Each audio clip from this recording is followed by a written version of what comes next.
चलिए शुरू करते हैं। आज इस एक्सप्लेनर में जानेंगे कि महज $100 से ट्रेडिंग की असली सच्चाई क्या है। सच मानिए, सिर्फ $100 से शुरुआत करना 100% संभव और बिल्कुल व्यावहारिक है।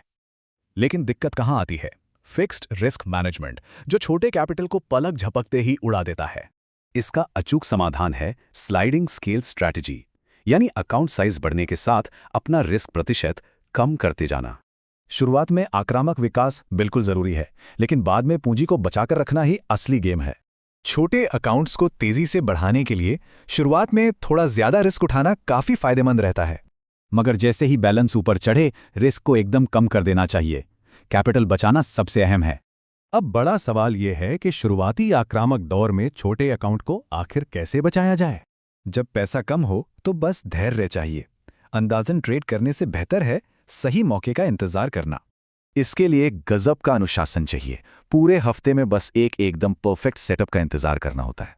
सच कहूं तो रोजाना ट्रेड करने की खुजली छोटे अकाउंट्स को बहुत ही बुरी तरह से भटका देती है। मजे की बात यह है कि इस स्ट्रैटेजी में जीत की दर कम होना बिल्कुल भी कोई समस्या नहीं है। हमेशा सही होना कोई जरूरी नहीं है। असली जादू तो high risk to reward ratio वाले शानदार गणित में छिपा है। 1:4 का कड़ा रिस्क टू रिवॉर्ड रेशियो सच में अकाउंट की ग्रोथ के पूरे गेम को पलट देता है।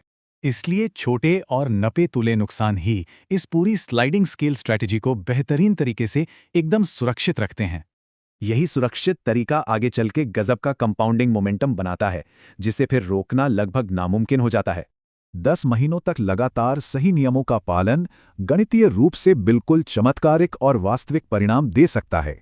$100 को 10,000 में बदलने के लिए इसी व्यवस्थित और शानदार स्केलिंग प्रक्रिया की सख्त जरूरत होती है। अंतिम परीक्षा यही है, क्या बड़ा बैलेंस देखने के बाद भी वो कड़ा ट्रेडिंग अनुशासन कायम रह पाएगा? ऐसे ही और शानदार एक्सप्लेनर्स के लिए कृपया लाइक और सब्सक्राइब बटन को जरूर दबाएं। अलविदा।